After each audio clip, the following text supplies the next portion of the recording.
عمرك لاحظت ان في حاجة غريبة بتحصل على الانترنت؟ يعني فجأة تلاقي كل الناس بتعمل نفس الترند، نفس الحركة، نفس الأغنية، نفس الفلتر، ده حتى نفس الجملة. واحد بياكل فلفل حراق، واحد بيدلق صندوق تلج على دماغه، واحد بيقلب المية لكولا، وفجأة بقى عنده نص مليون مشاهدة في 3 أيام. السؤال بقى، هو الناس دي بتعمل كده ليه؟ ليه الناس بتجري ورا الترند كأنه سباق جوه دماغهم؟ هو الترند نفسه سحر ولا في حاجة في المخ بتخلينا نتصرف بالطريقة دي؟ بصراحة الترند في الزمن ده بقى زي العدوى بالظبط. تشوف فيديو عليه مشاهدات كتير تحس انك عايز تشاركه، ولما تعمل كده تحس انك بقيت جزء من الحدث ده. بس السؤال الاهم، هل احنا فعلا بنشارك الترند ولا هو اللي بيبرمجنا عشان نشاركه؟ وده يا صديقي اللي هنتكلم عنه النهارده، مش ازاي تعمل ترند، لكن ليه بنتجنن ورا الترند.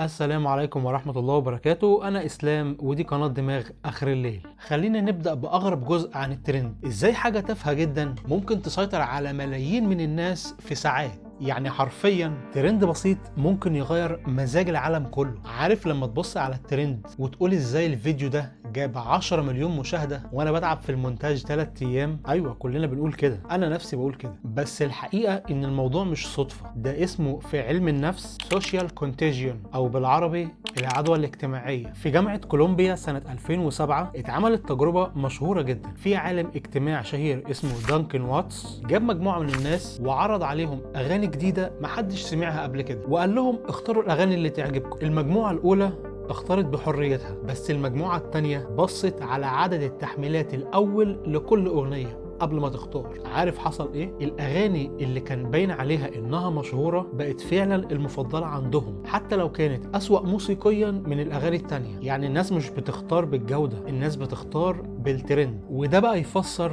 ليه تلاقي فيديو بسيط جدا من غير اضاءة ولا كاميرا ولا حتى مونتاج وبيجيب ملايين المشاهدات، بينما في محتوى جامد جدا بيتنسي بعد يومين. والسبب هو الدماغ البشري يا صديقي، مش دايما بيفكر بالعقل، هو بيتأثر بالإجماع. طالما الكل بيعمل كده يبقى لازم يكون صح، وده اللي بنسميه جروب ثينك او تفكير القطيع. وده مش إهانة، دي ظاهرة علمية حقيقية. المخ بيريح نفسه، بيقولك ما تبقاش مختلف، خليك ماشي مع الناس. بس الخطر الحقيقي في اللحظة دي انك هتبقى عبد للترند من غير ما تحس. وده يا صديقي هو اول مفتاح في فهم اللعبة، ان الترند مش بيبدأ من فكرة جامدة، الترند بيبدأ من فضول جماعي وبيتحول لعدوى عاطفية بتنتشر اسرع من الفيروس. خليني اقول لك معلومة غريبة شوية، كل لايك بتاخده على السوشيال ميديا، كل مشاهدة جديدة بتعملها، كل اشعار صغير بيقول لك فلان عمل كومنت، بيعمل في دماغك نفس اللي بيعمله الكافيين والمخدرات الخفيفة. وده حقيقي فعلا، مفيش مبالغة هنا. اللي بيحصل فعلا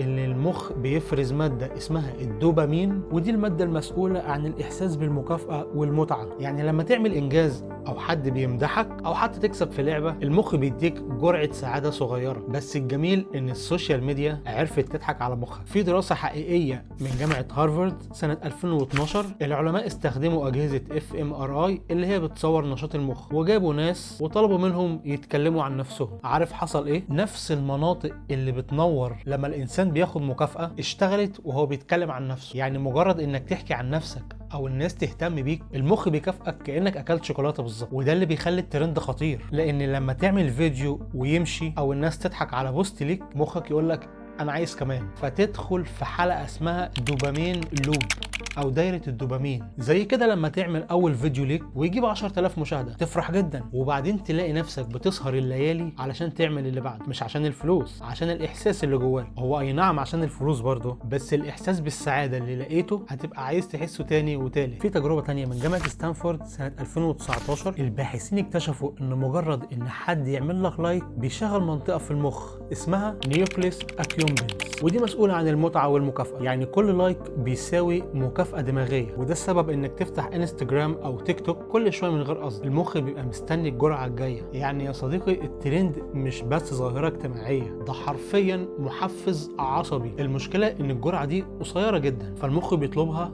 تاني وتالت، وهنا بيبتدي الادمان. وده السبب انك ممكن تلاقي ناس بيعملوا اي حاجة بس علشان الترند، مش لانهم مؤمنين بيها، لانهم عايزين الاحساس بالسعادة والمتعة والمكافأة. وده مش بيحصل بس مع اللي بيعمل الترند، ده كمان بيحصل مع اللي بيتفرج عليه. لما تشوف فيديو جديد او حاجة غريبة، المخ بيفرز جرعة صغيرة جدا من الدوبامين لانه بيحب الجديد، وده اللي اسمه في علم الاعصاب نوفيليتي افكت، يعني تأثير الجدة. المخ دايما بيحب الحاجة الجديدة حتى لو ملهاش لازمة. وده بيفسر ليه بتفتح تيك توك وتقول هتفرج بس 5 دقايق وتلاقي نفسك بعد ساعتين بتضحك على حد بيقلد قطة بتغني. بس السؤال هنا، لو كلنا عارفين ان ده ادمان، ليه لسه بنعمله؟ ليه بنستنى اللايكات كأنها جرعة حياة؟ بص يا صديقي، اللي بنسميه الترند دلوقتي على السوشيال ميديا هو نفسه اللي كان بيحصل من آلاف السنين، بس بدل هاشتاجات وتيك توك كان اسمه عدوى سلوكية. الإنسان بطبعه بيحب ينتمي، عايز يبقى شبه الناس، عايز يحس إنه جزء من حاجة أكبر منه. وده مش تخمين، ده علم. في تجربة شهيرة جدا اتعملت سنة 1951 اسمها تجربة سولومون آش، على إيد عالم النفس الأمريكي سولومون آش. جابوا مجموعة ناس وعرضوا عليهم 3 خطوط بأطوال مختلفة وسألوهم أنهي خط أطول. الجواب طبعا كان واضح جدا، لكن العالم اتفق مع كل الناس في القاعة انهم هيجاوبوا غلط، وفي واحد بس من اللي قاعدين هو اللي ما يعرفش ان في تجربة بتتم. عارف النتيجة؟ 75% من الناس اللي ما كانوش عارفين ان في تجربة بتحصل غيروا رأيهم ووافقوا على الغلط. عارف ليه؟ عشان الكل قال كده، فدماغهم قالت اكيد انا اللي غلطان. والتجربه وقتها اثبتت ان الناس بتتاثر بالضغط الاجتماعي حتى لو كان ده ضد قناعاتها الشخصيه. وهو ده بالظبط اللي بيحصل في الترند يا صديقي. الناس بتشوف ان الكل بيعمل حاجه معينه فتقول يبقى اكيد هي الصح، والمخ يسكت ويمشي مع الموجه. وده اللي بيسموه دلوقتي تاثير القطيع او هيرد بيهيفير. وده اللي بيخلي ترند زي تحدي دلو التلج في 2014 يوصل لملايين الناس حوالين العالم في ايام قليله جدا. ناس بتكب على نفسها ميه ساقعه، بس في نفس الوقت بيتبرعوا بعوائد الترند ده لابحاث مرضى التصلب العصبي. يعني الترند كان غريب بس كان نافع في نفس الوقت. لكن في ترندات تانية كانت مجنونة تماما وخطيرة، زي ترند بلو ويل تشالنج او الحوت الازرق زي ما اتشهرت وقتها. اللعبة ابتدت على الانترنت، كانت بتدي اوامر خطيرة جدا للي بيلعبها، والتحدي انه كان ينفذ الاوامر دي بغض النظر هي ايه، وفي الاخر بتطلب منه بيأذي نفسه او ينتحر. والمرعب ان في الاف شاركوا فيها فعلا. في بحث اتعمل في الهند سنة 2018 من معهد تكنولوجيا المعلومات في مدينة ديلي. البحث بيقول ان التحدي انتشر فعلا كظاهرة على السوشيال ميديا، لكن اغلب الانتشار ده كان إعلامي أو هوس مش أكتر. ولقوا إن السبب مش الغباء زي ما الناس كانت بتقول، لكن السبب هو الإحساس بالانتماء والخوف من الرفض الاجتماعي. المخ بيخاف انك تكون الوحيد اللي مش عامل زي الناس حتى لو عارف ان هم غلط. وده كمان اللي بيخلينا نعمل ترندات تافهه لمجرد انها شغاله، زي تحدي القرفه او سينامون تشالنج اللي الناس فيه كانت بتحاول تبلع معلقه قرفه من غير ما تشرب ميه. وده تقريبا ظهر في 2012، بس التحدي ده كان خطر لانه كان بيسبب اختناق او التهاب في الرئه، وانتشر بشكل ضخم جدا على التيك توك واليوتيوب وقتها. وفي تحدي تاني زي تحدي التايد بودز او تايد بودز تشالنج، شباب كانوا بياكلوا كبسولات غسيل للملابس على سبيل الضحك. الترند بدأ كميم، مجرد ميم ناس بتشيره، بس في ناس فعلا جربته وحصلت حالات تسمم واختناق في امريكا سنة 2018. وفي تحدي رقصة كيكي تشالنج، الناس بتنزل من العربية وهي ماشية وترقص جنبها على اغنية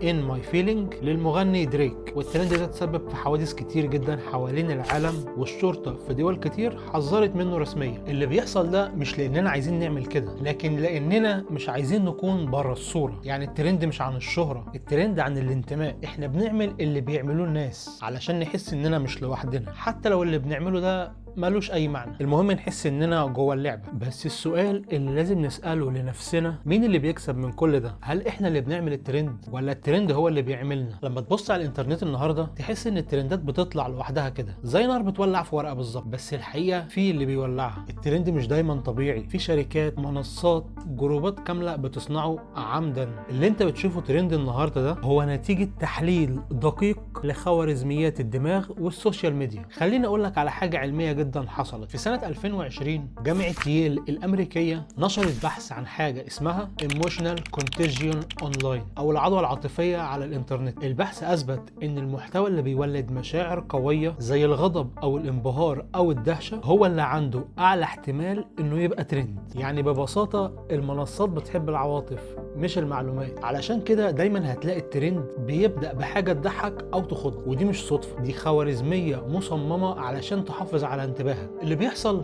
ان المنصات زي تيك توك او انستجرام بتقيس كل حركه بتعملها، قد ايه وقفت على الفيديو، عملت رياكت، عملت لايك، شاركته، رجعت تتفرج تاني، كل ده بيتخزن في انظمه الذكاء الاصطناعي، وبعدين المنصه تقول لك تمام ده النوع اللي بيخلي الناس تدمن الفيديوهات، فتبدا تزق لك نفس النوع تاني وتالت، وبكده يتخلق الترند. وده اللي بنسميه دلوقتي اقتصاد الانتباه. يعني هم مش بيبيعوا لك منتج، هم بيبيعوا وقتك وتركيزك ودماغك. كل ثانيه بتقضيها على الترند بتساوي فلوس لشركه تانية، والاغرب انك بتساهم في التسويق من غير ما تاخد مقابل. يعني انت مش بس بتتفرج، انت جزء من فريق التسويق. الترند مش وحش في ذاته، في ترندات مفيدة علمية وإنسانية بتنشر وعي أو أمل أو معرفة، لكن الخطر إنك تمشي ورا الترند من غير ما تفكر، لأن اللحظة اللي بتسيب فيها مخك للترند بتبقى فقدت دماغك حرفيا فيها. وعشان كده السؤال اللي لازم تسأله لنفسك كل مرة تشوف فيها ترند، هو أنا اللي بختار أشارك ولا الترند هو اللي اختارني؟ يا صديقي، الترند زيه زي الموجة بالظبط، لو ركبتها صح ممكن توصلك للبر التاني، لكن لو مشيت وراها من غير وعي